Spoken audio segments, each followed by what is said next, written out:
साथियों नमस्कार।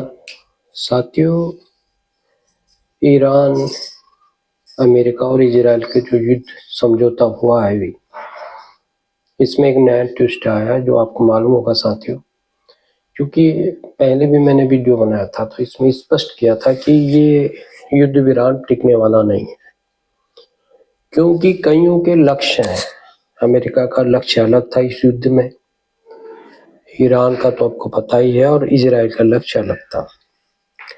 तो एक नया ट्विस्ट आ गया इसमें मौजूदा समय के अंदर कि जो सीज फायर है, ईरान लगातार कह रहा है कि भाई इसका उल्लंघन जो है इजराइल कर रहा है, लेबनान पर हमला कर रहा है। आपको पता है साथियों, लेबनान पर हमला कर रहा है, मतलब हिजबुल्लाह पे हमला कर रहा है।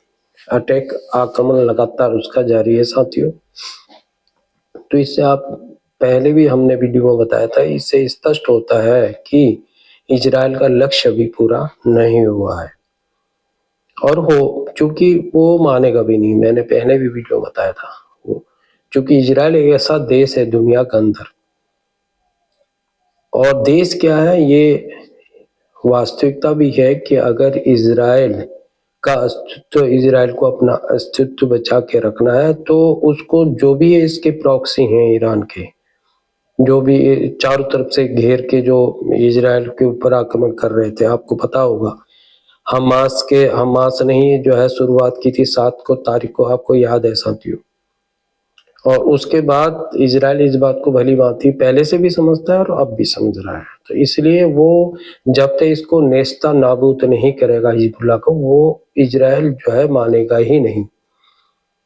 अब ईरान अमेरिका के अपने हैं, क्योंकि अमेरिका जो है भाई ये सर्वशक्तिमान देश है। युद्ध में फंस तो गया है, लेकिन उसको बाहर निकलने के लिए जिद्दोजहद कर रहा था। वो खुद सोच रहा था कैसे मैं अपनी अस्मियत को, अपनी इज्जत को बचाऊं। ये आप सभी लोग जानते हैं साथियों। इसमें कुछ कारण भी हैं साथियों। आप सोचिए साथियों, अगर सपोज मान के चलो कि ईरान न्यूक्लियर बम बना लेता है, परमाणु बम बना लेता है, वो क्षमता हासिल कर लेता है, जबकि ज्यादा दूर नहीं है उसके, तो दुनिया के अंदर अगर सबसे बड़ा खतरा अगर किसी को होगा, किसी देश को होगा, तो वो इजराइल है साथियों। इससे क्योंकि वो उसने स्पष्ट कहा है कि मैं इजराइल का अस्तित्व को मिटा दूंगा इस धरती से। आप समझ सकते हैं, ये उनकी भाषा है, ये उनके विचार हैं, और ये उनका मतलब एक तरह से प्रॉमिस है अपने देश को और मुस्लिम कंट्रीज को, सभी को, कि मैं इजराइल के अस्तित्व को मिटा दूंगा। तो अब ये सोचो, अगर कोई भी आदमी, आप कितने भी कमजोर हो, अगर युद्ध के में अचानक आपके सामने कोई ऐसा व्यक्ति आता है, आप कितने भी कमजोर हो, जहां पे आपकी मतलब ये समझो कि दांव पे लगा हो जीवन, तो क्या करेंगे आप? संघर्ष तो करेंगे ना, अपना आपको बचाने की कोशिश करेंगे ना, और हर संभव कोशिश करेंगे। तो वही स्थिति इसमें है साथियों। दूसरा है जिसमें पॉइंट महत्वपूर्ण है कि खाड़ी देशों पर जो खतरा है वो भी सबसे बड़ा है।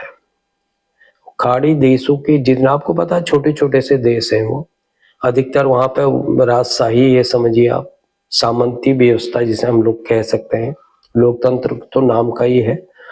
तो उनके भी अपने हित हैं, उनको भी खतरा लग रहा है। अगर ईरान ताकतवर बना, परमाणु शक्ति बना, तो वो सब पर हुकूमत करेगा, दादागिरी, जैसे अमेरिका की दादागिरी सेम करेगा। तो उनको भी लगता है कि ईरान किसी भी हालत में परमाणु शक्ति संपन्न देश ना बने साथियों।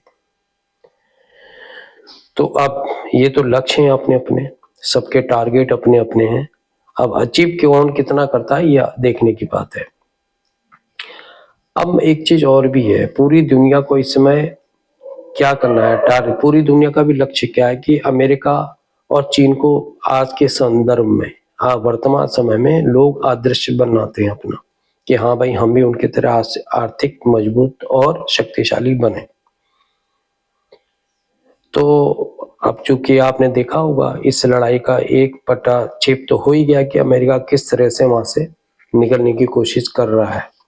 ये अलग बात है कि अब उनकी इसमें ये राजनीति है, कूटनीति है या उनका एक षड्यंत्र है, ये तो आने वाले समय के अंदर पता चलेगा। लेकिन जो दिख रही स्थिति, क्योंकि हम भी समझ रहे थे कि अमेरिका ने जो जिस प्रकार से उसके राष्ट्रपति ने जो है बार-बार घोषणा की है, बार-बार घोषणा की है, प्रेस कॉन्फ्रेंस बार-बार कि हम ईरान के अस्तित्व को जो है मिटा देंगे और पाषाण युग में उसको भेज देंगे। तो ऐसा तो अब कह नहीं सकते, जबकि अमेरिका तो संपन्न देश है, सर्वशक्तिमान, इसमें कहा था दुनिया का बॉस है भाई। यही स्थिति रही है। तो इसी के परिप्रेक्ष्य में इजराइल को पता है लेबनान, हमास और हूती इन सबको रास, खाद, रसद, पानी कौन देता है? आप समझ सकते हैं, इनको सिर्फ ईरान देता है, उनको पालता है, पोसता है। तो इसके लिए जो है इजराइल के विरुद्ध जो है ये समझ के चलिए कि पूरे अरब कंट्रीज में जो ईरान है वो सबसे बड़ा दुश्मन है आज के संदर्भ में। अगर व्यापार काम पैमाना नापें, आर्थिक शक्ति को अगर हम देखें, सैन्य शक्ति को देखें, तो ये तभी तक होता है जब तक कि आपका वजूद इस धरती पर है। अगर आपका वजूद ही नहीं रहेगा, इस धरती पर अस्तित्व ही नहीं रहेगा, तो फिर क्या करिएगा?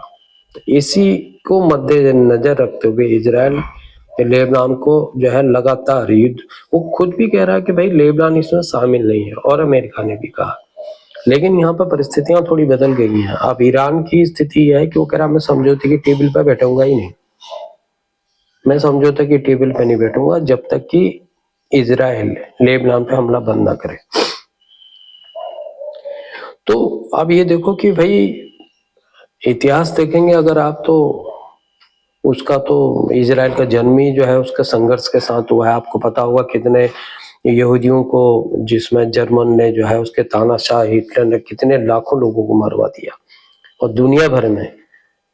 तो ये इंसान है, तो मानवता अगर हम समझेंगे कि साहब इनको दृष्टिगत, जैसे कि हम देखते हैं, हमारा देश देखता है कि पूरी दुनिया एक कुटुंब है करके, तो ऐसा संभव नहीं लगता। ये खाली एक कहावतें वाली बातें हैं, और ये जो फार्मूला है वो चरितार्थ नहीं है, सच्चाई से बहुत परे है, बहुत दूर है। अपने देश को भी अगर आप देखेंगे तो यहाँ भी स्थितियां आप देख रहे होंगे, जितने शांति से इस देश में लोग खा रहे हैं, पी रहे हैं, रह रहे हैं, घूम रहे हैं, उतनी आजादी किसी देश में दुनिया में आज के संदर्भ पर नहीं है। सब जगह शांति है, लेकिन फिर भी लोग इस देश में जो कुछ गद्दार बैठे हुए हैं तो उनको रास ही नहीं आ रहा है, क्योंकि वही है ना कि साहब खाना जो है जो आराम से जिसको मिलता है तो उसको खुजली होती है। तो यहाँ वही है कि खुजलाहट मची हुई है यहाँ के भी कुछ लोगों को, तो उनकी भी खुजली मिट जाएगी जल्दी ही। मैं समझ रहा हूँ कि भारत सरकार कुछ कानून लाने वाली है, उनकी भी खुजली मिट जाएगी। अभी हाल फिलहाल के चुनाव में भी काफी खुजली मिटने की तैयारी है, जब से सीआर लागू किया है, आपने देखा होगा साथियों।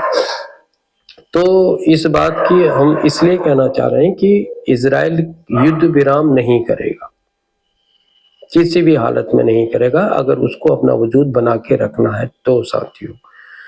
तो इसी के संदर्भ में आज वीडियो बनाया था, और ये समझौता मैंने पहले भी वीडियो बताया था कि 50% है चांस, बाकी तो नहीं है। 50% से भी कम ही समझ के चलिए आप, क्योंकि लिखित में कहीं नहीं, मौखिक है। और ये इस्लामाबाद में जो बैठक होने वाली है, ईरान ने साफ कह दिया कि मैं उसमें शामिल ही नहीं होऊंगा।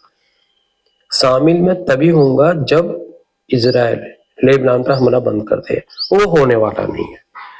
तो अब यहाँ पे एक दुर्गति पाकिस्तान की भी है, क्योंकि वो तो यही है कि मतलब मार खाओगे फिर कहेगा उठ के हाँ आपकी मार के दिखा।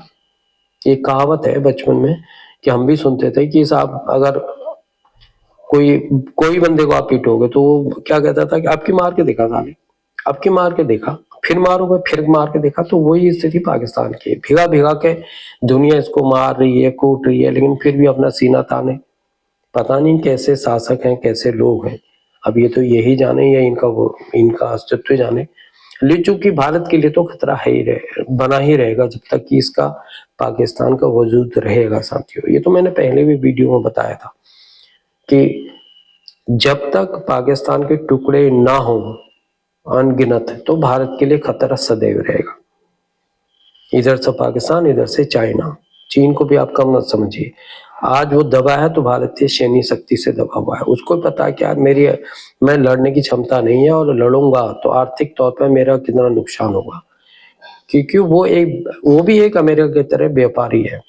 आज की डेट पे आप उसको मत समझिए कम्युनिस्ट राष्ट्र मत समझिए, आप साम्यवादी मत समझिए उसको, आप एक व्यापारी की दृष्टि से ही देखेंगे चाइना को, इसीलिए तरक्की कर रहा है। अगर वो साम्यवादी दृष्टिकोण रखता तो सवाल ही नहीं होता कि इतना जो है आप क्या समझ रहे हैं, नहीं तो और देशों में क्या हाल है आप समझ रहे हैं।